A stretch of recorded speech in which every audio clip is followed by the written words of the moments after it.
Hello, boys and girls. Welcome to the Cool Kids Lunch Table Podcast with PJ and Mike. Now find yourself a seat at their table. Hello and welcome to this week's episode of the Cool Kids Lunch Table Podcast with PJ and Mike. I'm PJ. And I'm Mike. And we have a fun one today. Everyone who listens to our show knows that I am quite the comic book nerd. And today we have some fully fledged professional comic book creators on the show. And I'm real excited to talk to them. So we have Joey Esposito on the show. Hi, thanks for having me. Thanks for coming on. And we have Sean Von Gorman on the show. Of comics. How's it going, everybody? And just so everyone can get familiar with who you both are, Joey Esposito is a writer from Maine, where he lives with his wife and pets. He writes comics like The Pedestrian, Pawn Shop, Batman Urban Legends. I think there was an Aquaman book in there, and some other books from DC because he was selected to be part of the DC Comic Writers Workshop in 2017. And Sean Von Gorman is a New York City-based comics illustrator and writer. He's known for co-creating TAG RIOT from Black Mask Studios, Secret Adventures of Houdini from Alterna, and he worked on Pawn Shop with Joey Esposito for Z2 Comics.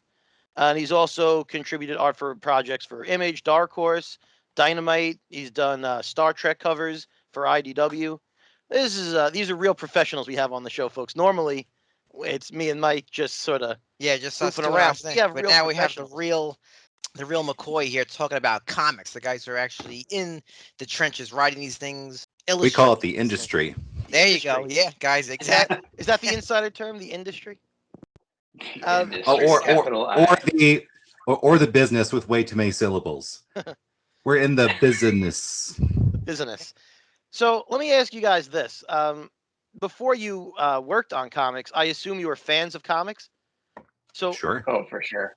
How did you get into comic books? Because I know I got into comic books because my dad would take me to, the comic book store. It was like a convenience store down the road, and it had some comics in it. And Superman looked cool, and I wound up being a huge Superman fan. What got you guys into comics?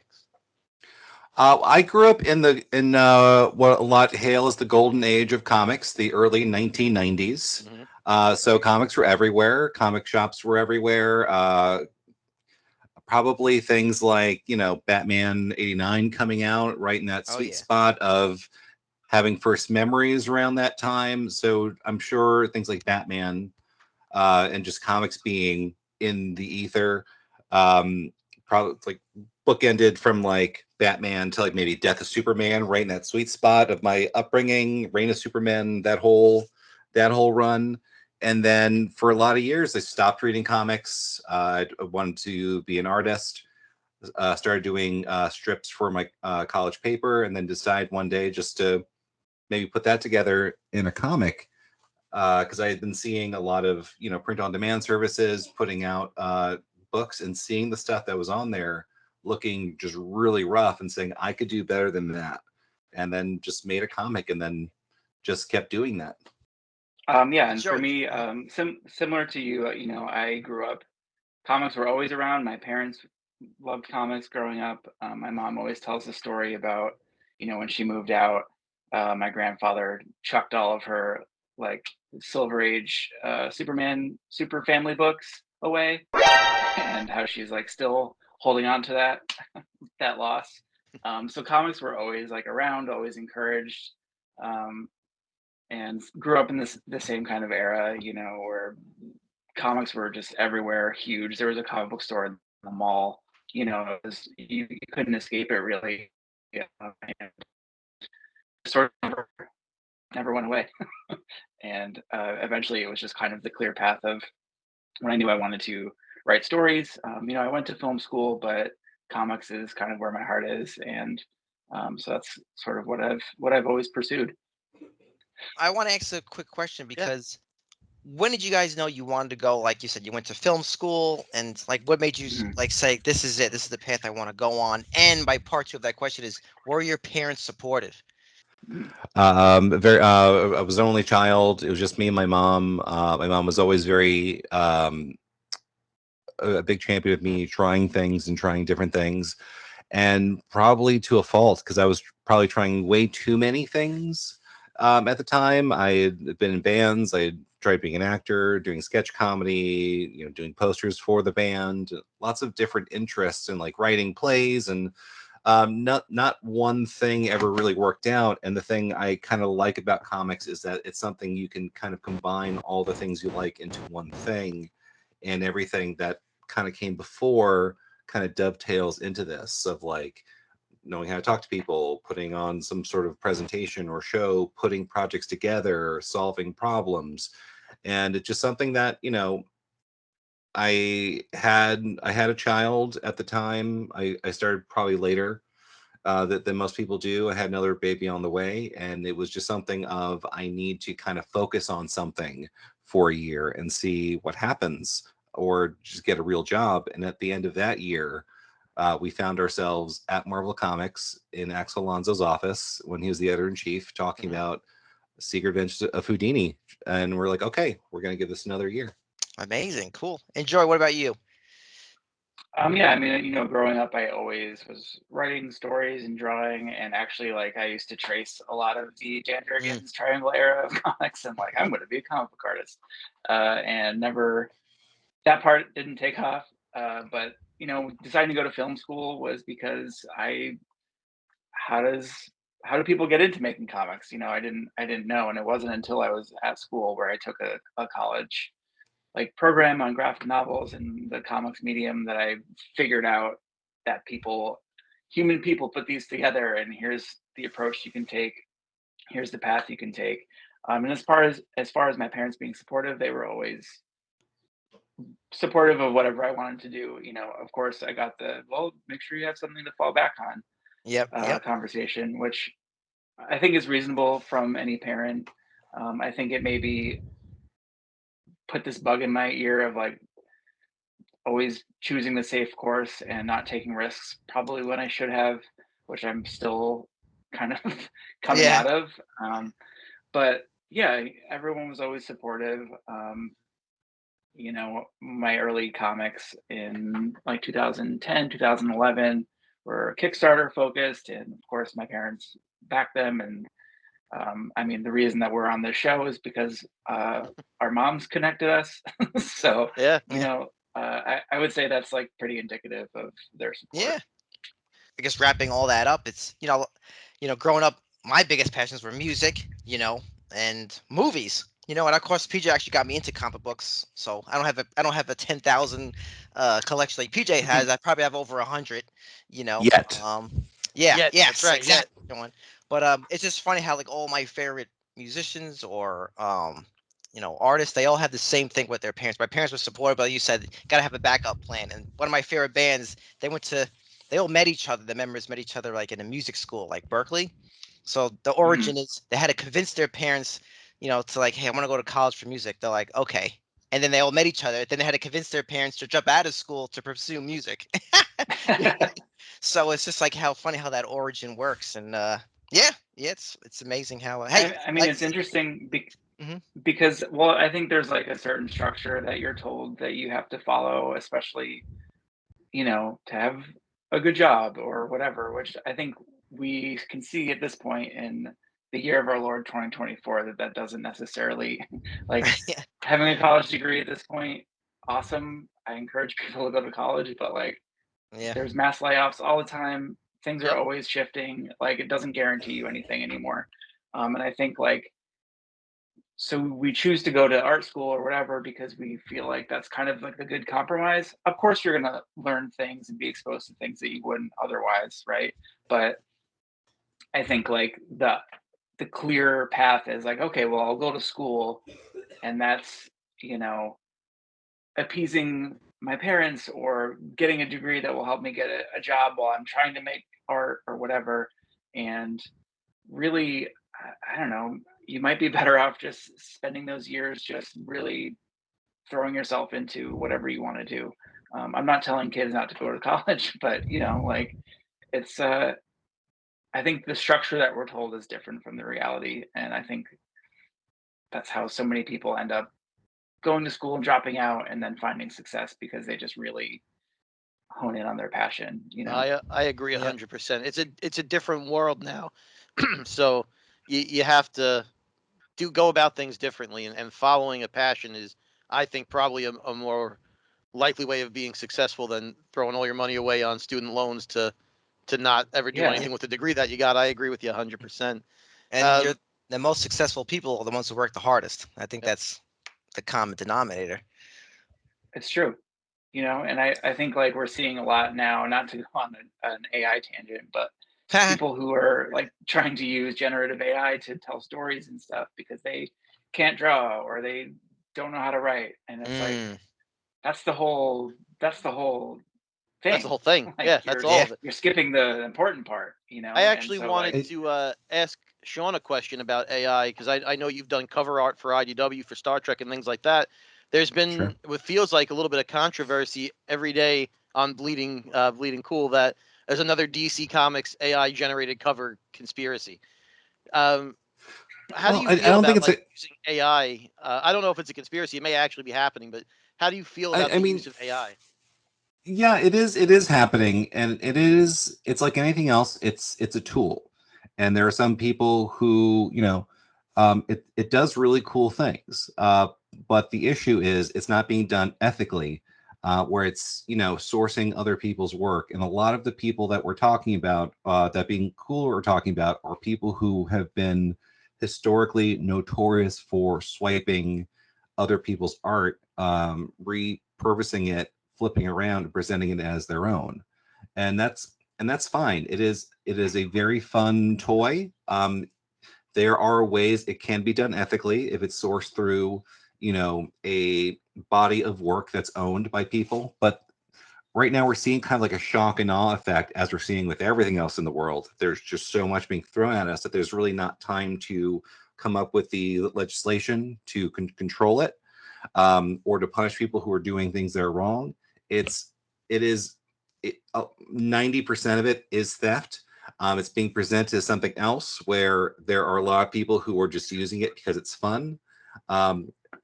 There are people who are using it because they're feeling seen for the first time and feeling like artists and feel this joy that we get to have every day, but through very hard work. And it's something that is here. I think it will eventually, like most things, it will fizzle out, because it seems at this point now, it's been around for a couple of years now. Now it seems like corporations are spending money on doubling down on presenting this as something. There is like a commercial for GoDaddy, like a GoDaddy thing that comes up on, like, when I'm streaming something as a commercial, where it's like two women running a hot dog cart, and like, hey, let's use GoDaddy to like use AI to put together like our social media posts and do this work for us. And there's a joke in there that goes, well, AI like it. And it makes me so angry every time I see it, where I find myself like holding up both middle fingers to the screen. Like every time I just kind of lean back because I can't skip it. I'm just like, fuck this whole commercial. And it's, we're going to see some regulations on it. It's really disheartening when people are working very, very hard, and are being, again, this is what Joey's saying, where it's like a setup of expectations of, you're not really doing comics unless you're getting to draw Superman or Batman, or someone is cutting corners and getting that job. And there's a lot to unpack here. There's people who are pointing out to editors, blaming editors for it, and editors are very busy people. And I'm curious how much of a time factor it is, where if it's editors who are aware of it, but maybe they really needed a cover very quickly, and this person who presents themselves as an artist was able to deliver on that product quickly, that they're able to sign off on. Because, Warner Brothers is a very large corporation, and very large corporations, most of the time, are probably not concerned with art. This is product, and they're trying to get product out to sell. Yeah. Because I go to Comic-Con every year, and I always try to get some pieces of original art for my collection. And so when I start to see AI covers and things like that, like, to me, it's just, or even AI interiors, it's like, what am I going to go there and buy at Artist Alley if no one is physically drawing a thing? And so that's the way I was looking at it, from a fan perspective. I like to have the art on my wall. One of my favorite pieces is a a Dan Jurgens piece with Booster Gold and Superboy in it because he created both, right? So like I love that piece of art that hangs on my wall, but in 10 years down the line, if everything is AI generated, what am I buying when I go to a Comic-Con? And so that I started seeing those articles come out more and more, and I really was like, I don't know if disheartened's the right word, but it was just disappointing to know that it's going down that path. It cheapens. I think. Well, I think we've already kind of been there with like the guys who are just walls of prints, who are taking art that isn't theirs. They don't own these characters, and they're making things. They've already set up something that's gaming RS Alley, where you're a struggling artist. You've got your original wares, and directly across from you is a tower of stolen art that they haven't been served a cease and desist order. I think part of that is also COVID. Cons weren't around for a while, so they're like waiting a little bit to let people kind of like make the show work again. But this stealing art or doing things that you don't own and selling them because people don't know better, or if they do know better, there are people who just don't care. And they're the people like yourself who appreciate that craftsmanship and that relationship of, art and artist either making something that they made for a book or making something specifically for you, and having that relationship of that dynamic of talking about, hey, this would be really cool. Could you draw that? It's like, yeah, of course I can draw Batgirl in the shower.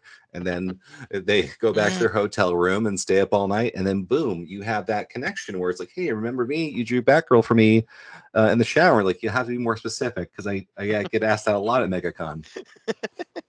You were so close to making a really poignant point, and then you just tanked it. But I want to say that, like, I think it's seeping in by accident. I think everyone that I have dealt with in comics itself, not interested in AI, across the board, from creators to publishers to editors, whoever. And I think, like, because, as Sean mentioned, people are busy and things fall through the cracks, like it can happen. But I think that nobody really wants this. Readers certainly don't want it. They don't want to read things that are just made by like an unfeeling computer algorithm. I don't think anyone is interested in reading. Anyone other than the person creating it is interested in like the final product.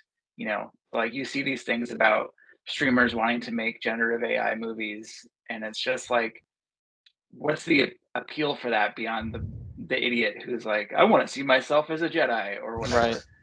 Like, no one cares. No one wants to see that, right? Like, as an audience, there's no base for that. So I think that as things progress, I have to believe that the cream will rise to the top, essentially. Like, this generative AI shit will just kind of get pushed down, and there'll be the group of people who like share it and jerk themselves off over it, but like, I don't think it's gonna crack the mainstream in any significant way beyond, as Sean mentioned, the GoDaddy commercials and companies trying to make it seem cool. But I think there's an inherent distrust from readers or consumers, if you want to be cynical about it, about this sort of thing. And I just, it's a storm that we have to weather right now, but I firmly believe that it will pass, just as NFTs have gone away and all that stuff. Yeah. And the Dogecoin dog has died. So I think that's the Dogecoin dog has died. He's gone. Yes. No more Dogecoin dog. The end of an era. So I know we want to talk about your new book coming out, The Pedestrian, from Magma Comix. And we're going to do that in just a moment. But I do have one quick question about some of the work you did for DC. I have every issue of everything but Batman Urban Legends, so I've read the books that you've done there. I have the Aquaman books. Did you do like a spring break book or something like that too? I think I saw your name on, or one of those sort of. My last DC project was for the recent DC Spring Breakout anthology, and I wrote a Harley Quinn and King Shark team up story where she breaks him out of Belle Reve to ostensibly to celebrate his birthday, but things go horribly awry and they sort of get ping-ponged around the DC universe. So here's my question. So obviously, you went through the writer's workshop and things like that from DC, but you've gotten to write Batman you get to write Aquaman, you're getting to write Harley Quinn, who are heavy hitters in the comic book world, right? Like those are well-known characters. Everyone knows those three. Do you have to ask like, hey, I have an idea for a Batman story. Can I do that? Do they throw Batman at you and you're like, hey, you're gonna get to write a Batman story and live a dream for a little while? How does that work? Like, how do you just get to do Batman? Like, how much work gets into that? I think it probably depends per person. For me personally, my experience was, as you mentioned, I was in the writer's workshop, which was an application process. And I think Sean and I's book Pawn Shop directly contributed to them accepting me into that. And then after that, it's just kind of maintaining not accepted. What? I was not accepted into the program that year. No, you were not. Sorry. I think Joey got in for the writers. I did not get in for the artists, and I've been sore ever since. But you know what? Everything's going to change with Pedestrian. So my experience was just, keeping those contacts and just like continuing to send my new work as it came out. And then eventually an editor asked me if I was interested in pitching for Urban Legends. They were looking for a 10-page story. And so I just sent, multiple ideas, one of which you mentioned he'd really love to see a Batman Plastic Man team up. And so one of my ideas included that. And that was the first Urban Legends story that I did with Jason Howard. And it, I think it's really just being easy to work with, I think is a huge part. I deliver my stuff on time. I think it's pretty good. They enjoy working with me, and so they ask me to do more. But oftentimes it's, hey, we need this. What ideas do you have? I would imagine if you're, a top tier kind of creative name, you might have carte blanche to be like, I want to do X, Y, or Z, which is cool. But I also enjoy the kind of practical assignment aspect of work for hire comics. Like if it's a character or property that I truly have no relationship to or am interested in, it's probably a pass. But like, I don't know. For example, I did a Black Manta story for the Aquaman 2 prequel comic. And I love Black Manta. I'd never really thought about what a story would be like. But getting that opportunity makes you kind of spin your wheels in a different way and just like, I don't know, just like dive deep into Black Manta comics and his character and how the movie version is different from the comics version or whatever. So I like that sort of research aspect. So sometimes you're presented with an opportunity that is kind of surprising, and that ended up being one of my favorite DC things that I've done. That to me, it's just awesome because, like I said, getting the opportunity to write a Batman story, that's like the dream for me, right? Like that would be unbelievable. If DC Comics ever came to me and said, what character would you want to write for? My answer would be the Question, but they don't do enough with that character. But Batman, it's Batman. Oh my God, it's Batman. So now you guys have a book coming out with Magma Comix, which is a newer publisher in the comic book game here. The way I found out about them is only because I have the store. Like I would never have heard the name Magma if I didn't have the store originally. And then they came out with a couple of books that have done fairly well in my store. I sell out of most of my issues of Principles of Necromancy.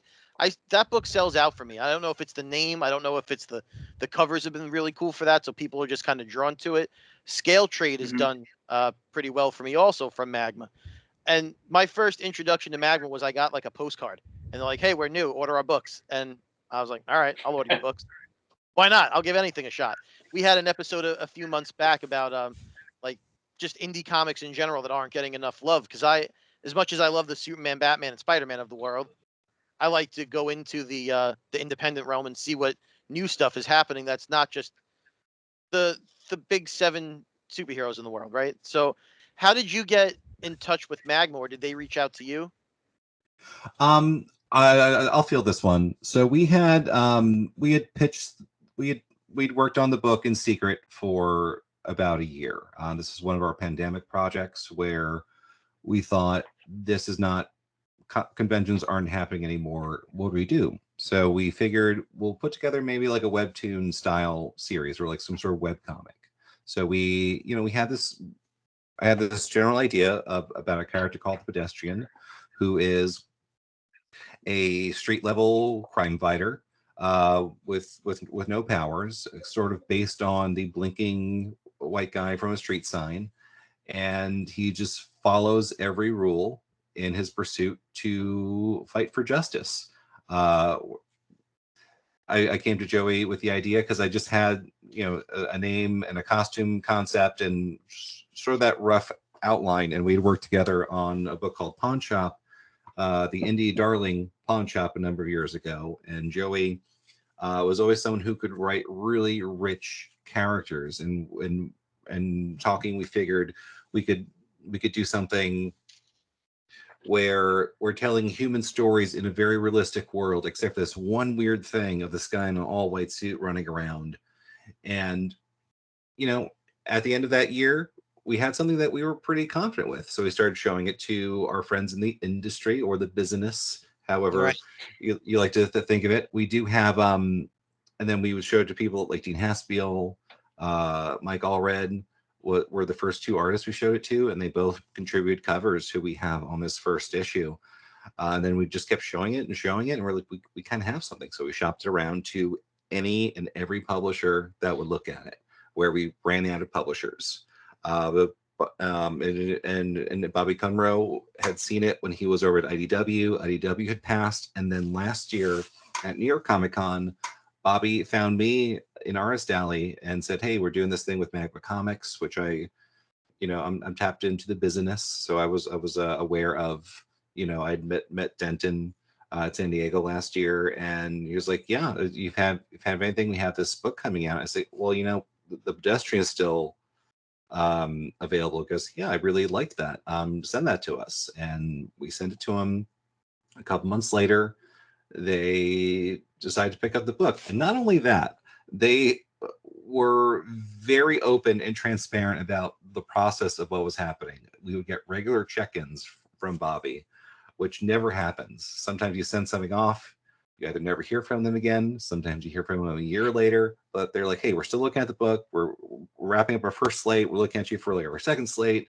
And then yeah, when they finally picked up, they said we had to just keep coming back to this book because it's something we would talk about it, we would look at the other 1,000 books they were looking at, and then they would just come back to it. So they saw the potential in it, as we did, and we had other offers from other publishers that either worked out, or they were just not good offers that we had to pass on, and we invested in ourselves and had faith enough in ourselves to find the right publisher to partner with on this, because it's a very intimate relationship, especially with IP, and we've been very happy so far. I want to just add to that like, I'm really proud of us because, you know, Sean and I have been doing this for a while, and we've signed terrible deals, we've taken shitty page rates and all that stuff, and you know, there was some stuff that we walked away from because we just really believed in this book and knew that it was worth holding out for the right publisher. And Sean has said this before, but when we were first starting this project, it was like the right publisher didn't exist yet. And so because of our decisions and because of like taking our time, eventually Magma came into being in their current iteration, and it worked out, and we've been happy. And it's just, I don't know, it feels good to have some semblance of payoff for, you know, believing in our own project. I've read the book, and I think it's great. And I wouldn't just say it if I didn't think it was great. I would tell you, if I thought it was garbage, I would maybe not use the word garbage, but I would not say it was great. But I really, really, really enjoyed it. I think there was a good amount of mystery in there. The art I thought was fantastic. The design of the characters. I don't want to spoil much of the story because it's not out yet, and I want people to appreciate as they read it. But there was some stuff in there I really, really dug. There were some design elements who I think maybe is going to be the villain. You had mentioned how the costume was based off of the walking guy on the. I really like the one panel of the not the walking guy. I don't want to, like I said, I don't want to spoil anything. I thought it was cool. Oh, sure. Though. Yeah. So we have a little of this in the solicit copy of what this is. So for those who are not aware, the Pedestrian is about a street level costume hero who never breaks the law to fight crime.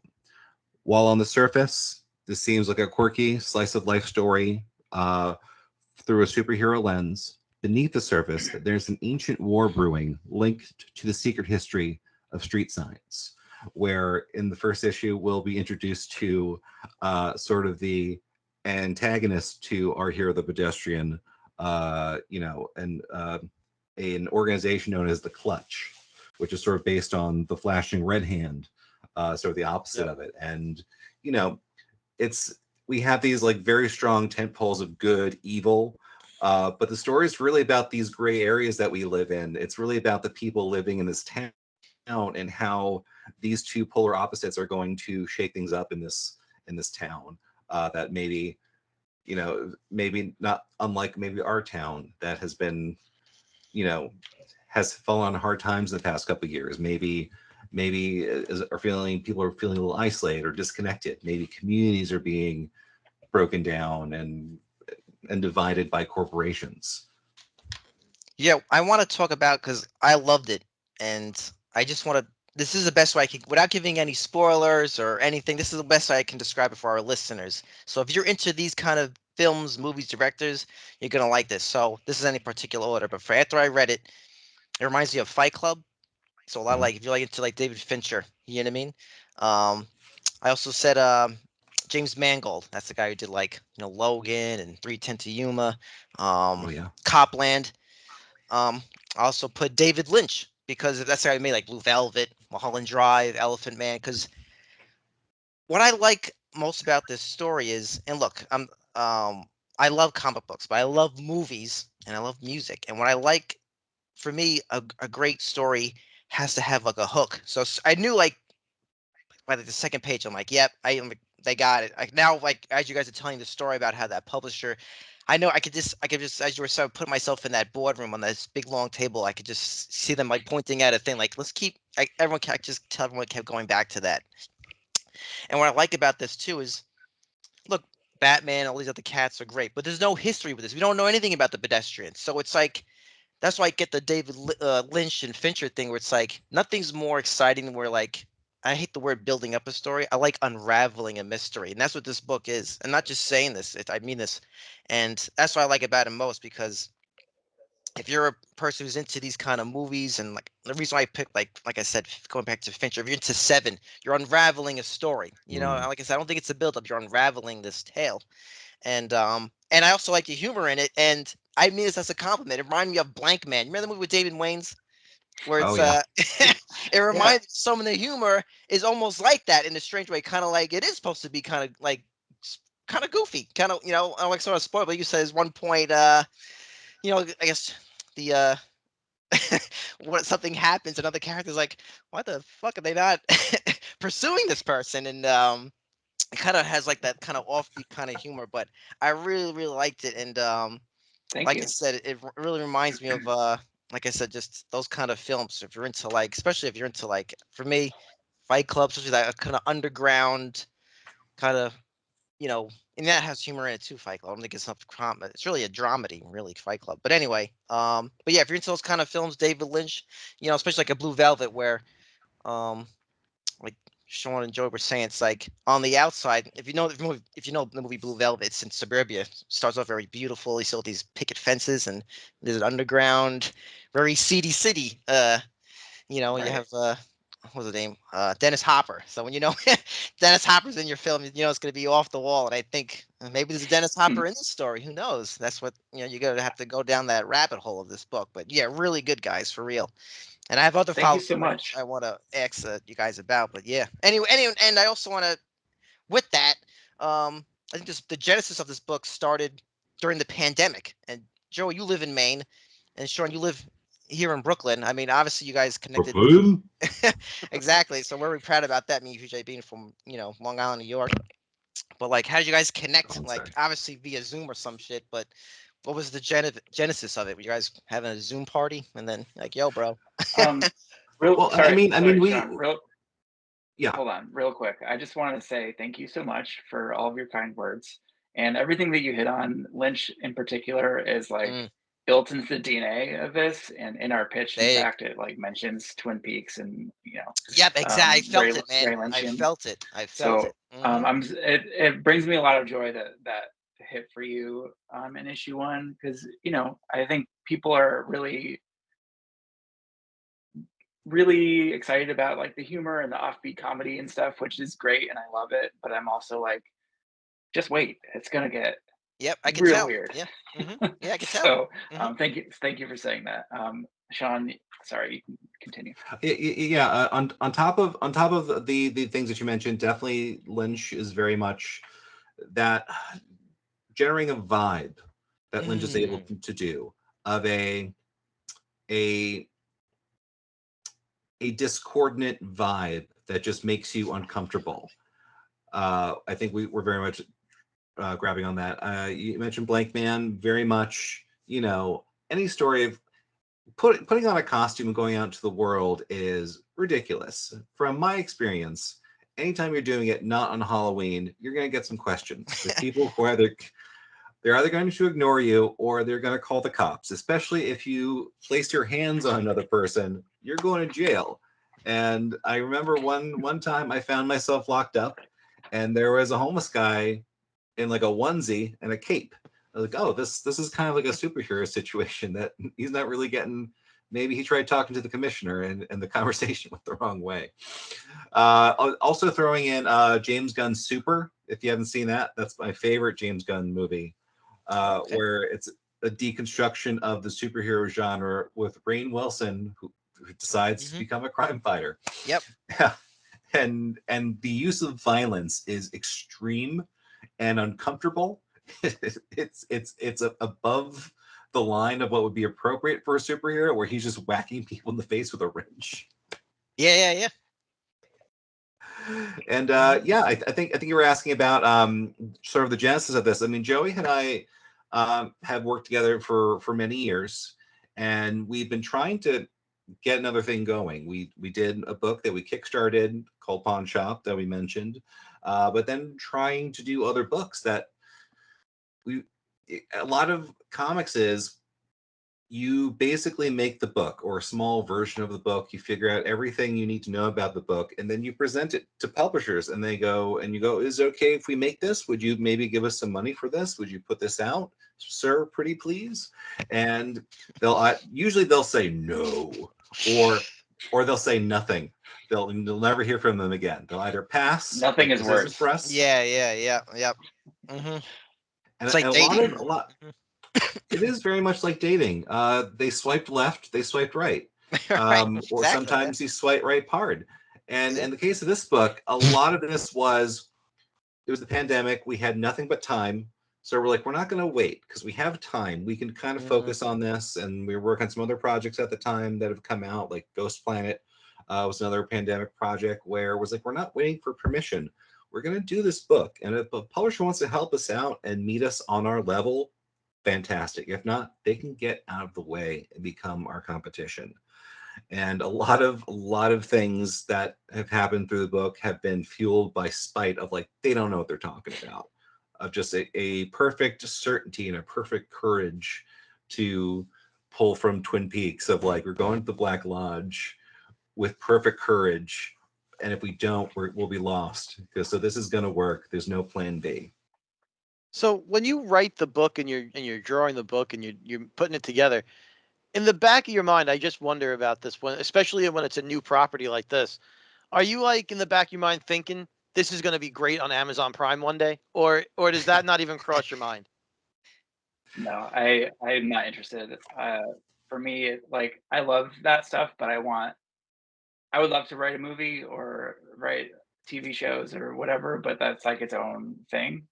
And if I'm working on a comics project, it's because it needs to be a comic. And I think Pedestrian in particular, like, yeah, I think it would be great as like a TV show or whatever, but I'm only interested in making it the best comic it can be and not worrying, like, I'm not worried about that part of it.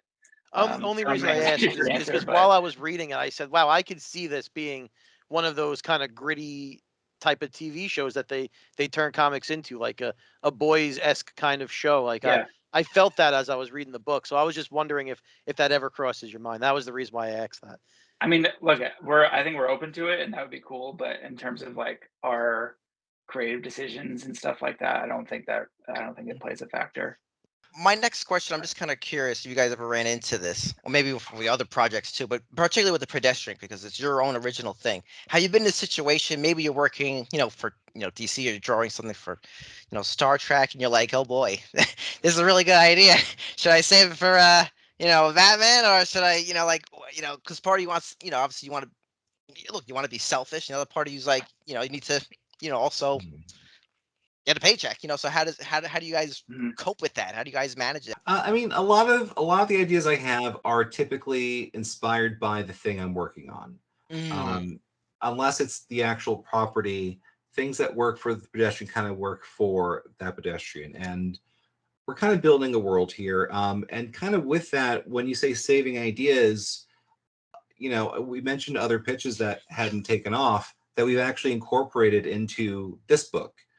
There's a little vignette through it, sort of like the pirate comic and Watchmen kind of, where it's it's a TV show of a Super Sentai inspired type of action kid show called Laser Titans. That was a pitch. We pitched that as its own book maybe 5-6 years ago that never picked up, and we're like, well, fuck it, we'll just put Laser Titans in there and then just keep building the world of like, that's not a wasted idea anymore. We spent time designing those characters and those mechs. So we're like, okay, let's bring this into this, and maybe maybe that could be a spinoff one day. Who knows?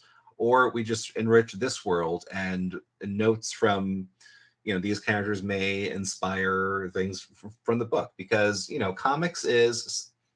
I love Mike Allred's approach. With Mike Allred's Madman. Mike Allred's Madman is everything you need to know about Mike Allred. Like, all of his loves and dreams and hopes and fears are in that book. It's rock and roll. It's hot women. It's people jumping around in superhero costumes. And I think that is very much what Pedestrian is for us. This is the best thing. We sat down and said, we're going to make the best comic that we can possibly make. And we've put everything into this, where it's the line of sort of whose ideas or what are very blurred on this, because a lot of it is we come at this from two very strong points. A lot of times our ideas line up, sometimes our ideas don't line up, and there's a conversation, maybe sometimes a light argument, but the best idea always wins in the end. And that's what the Pedestrian is. Like, all of our best ideas are this book. And for something like Star Trek, or if it's a property that you're familiar with, if you're a fan, you're trying to sneak in the weird stuff. Oh yeah. Where whenever I do a Star Trek cover, I'll send like 4 options. There'll be 3 serious ones. It'll be the one idea I know is going to go in, 2 weaker ideas to support the main idea, and then just a weird one that they're never going to take that I just wanted to do. Sure. And one of those was a homage to George Perez's DC Comics Star Trek #1 from like 1982, after Wrath of Khan came out. It was a very iconic cover that I was pitching a cover for Strange New Worlds, and I said, and George had recently passed away. I don't think Star Trek had really done anything to tribute George at that time. So I was like, what if we do this cover? And they're like, yeah, it's a nice cover, but really didn't fit in what we were looking to do. So I was like, okay, but is it okay if I pitch this as like a store exclusive? And so I shopped around, and we got it picked up. Third Eye, Black Cat, and St. Mark's picked it up as a store exclusive. And just the knowing that this would work, this would sell, and the response has been fantastic. Articles were written on it, and people who had that first cover went and bought the second cover. I doing the Star Trek stuff, I think I am friendly with a guy who owns the original art, who bought the original art for that cover, and now has both of those covers hanging up on his wall. So it's like you're trying to make the best thing you can make always. Sometimes you have an assignment, sometimes you have some goalposts you need to meet, sometimes you have to do this, this, and this, but you're always trying to work in something that makes it interesting for you, or else why do it? I think also too, the question about saving ideas too. It's like something that I've learned after doing this for a while is I'm gonna have more ideas, you know, and I think it's okay. Like I've moved away from being precious about concepts or ideas because I am confident enough in the work that I know that I can do that something else will present itself to me as an idea. So, you know, whether that goes into a DC story or our own thing, I think that also plays a factor. But I do think Sean is right. Like, if we're working on a pedestrian, it tends to spawn more pedestrian adjacent ideas. And if I'm working on like a licensed pitch, I tend to read a bunch of the stuff that I'm pitching for, and that, you know, keeps me in that wheelhouse. So they don't often cross over, but I also think it's dangerous to be precious about ideas, because that's how things like that's how you have drawers full of half-finished novels and stuff like that. I met a guy once. I was doing a publicity stunt for my first book, Secret Adventures of Houdini, where I was chained outside of a comic shop in New York, Forbidden Planet. And the first guy who came up to us was clearly insane. He was probably a homeless person, but he was just kind of walking weird, and there's no one else on the street. So me and my buddy, we'll just get a pitch out. We just get the pitch out. We're just talking. Hey, we're doing this book. We're doing this event today. Blah blah blah. We run out of things to talk about, and I was wearing sunglasses on that day too. And he kind of gets up in my face and was looking deep at me and goes, "Nah, you're not Houdini." I'm like, no, I'm not Harry Houdini, but I did this comic about him. And he goes, "Oh, I do comics." Oh, cool. Mind you, I'm chained to a pole in New York. I can't walk away. I have to be nice. I'm like, "Oh, cool. What kind of stuff?" And he goes, "Yo, check it. I made up a character who's the daughter of Batman and Catwoman." Like, "Oh, cool. Anything like the Huntress?" And he goes, "Nah, who's that?" So I have to break it to the guy that his one precious idea that he had of like, you know what if Batman and Catwoman had a daughter? Wouldn't that be cool? That's my idea. I shattered his world. You could see he was breaking down. He was like, what? Where are these comics? Like, there's a comic store right there.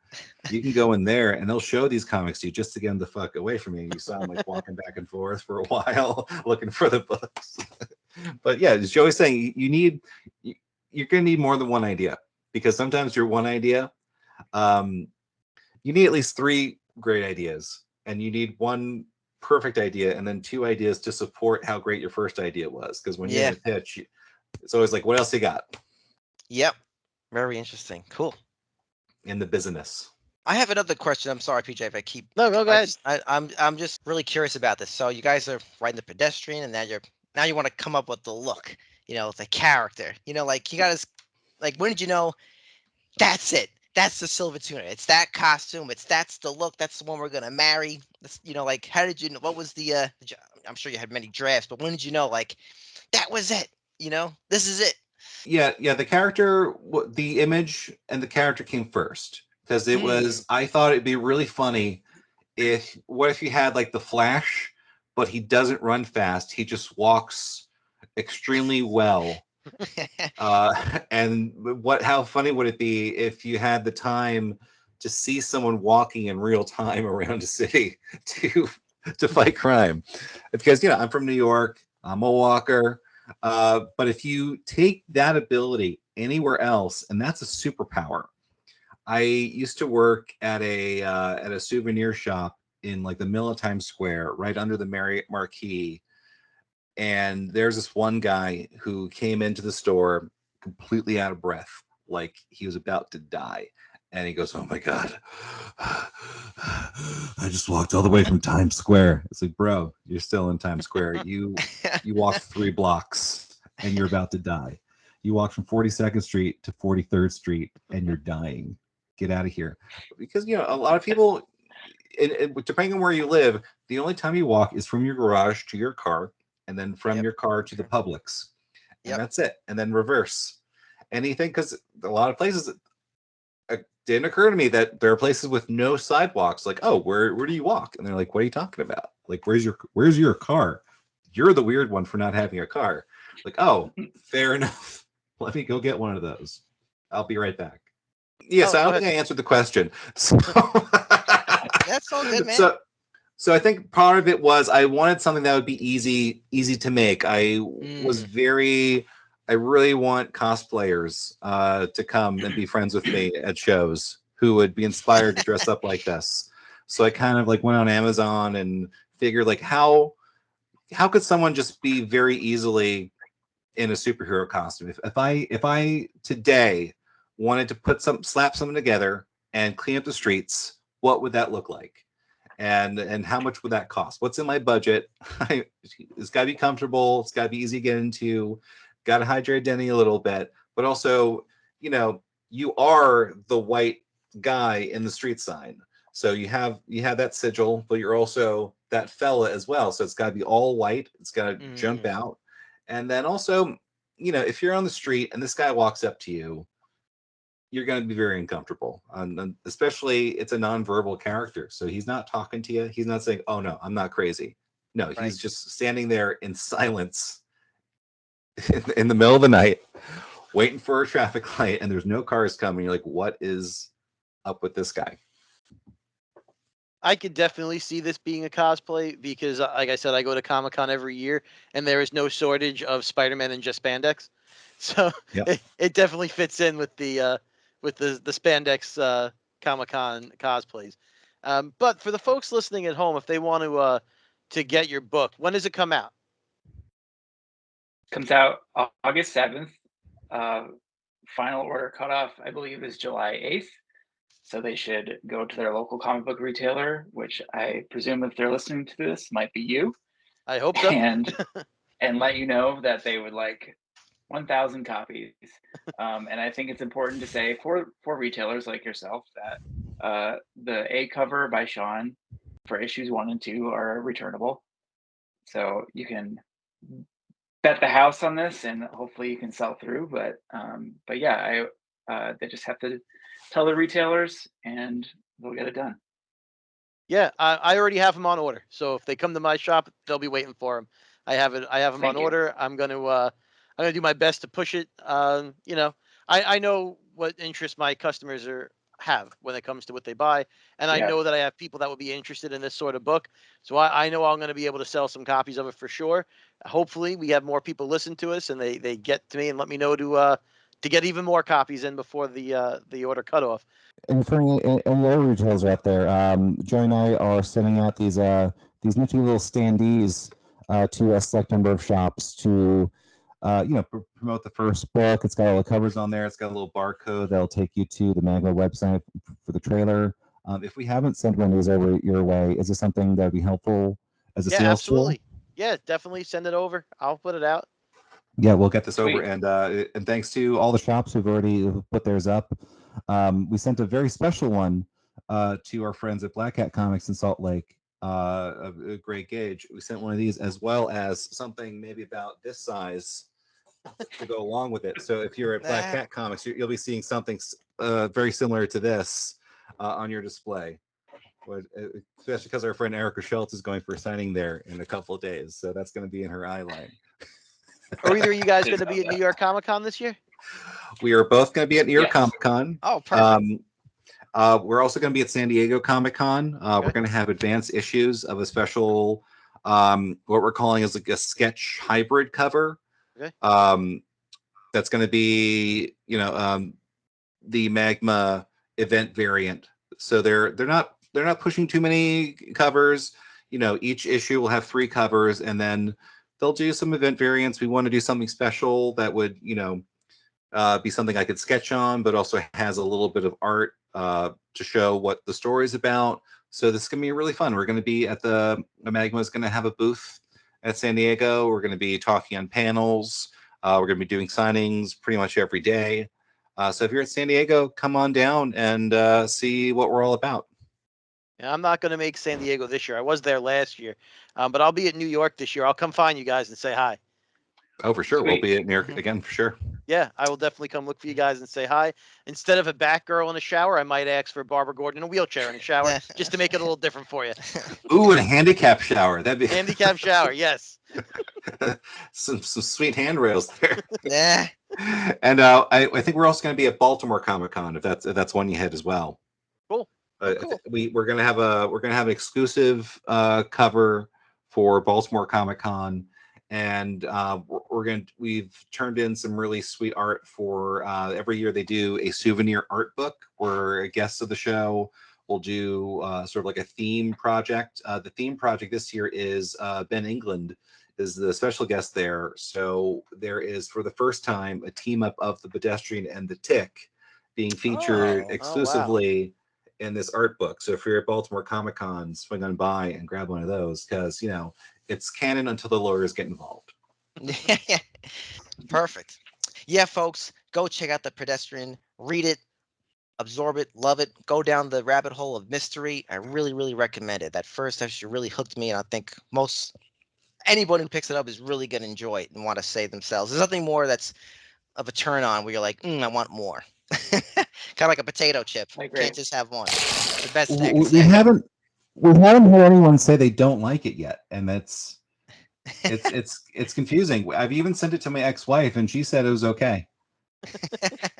So if there's anyone out there who don't like it, please let us know. We're looking for you. We want to know what you think.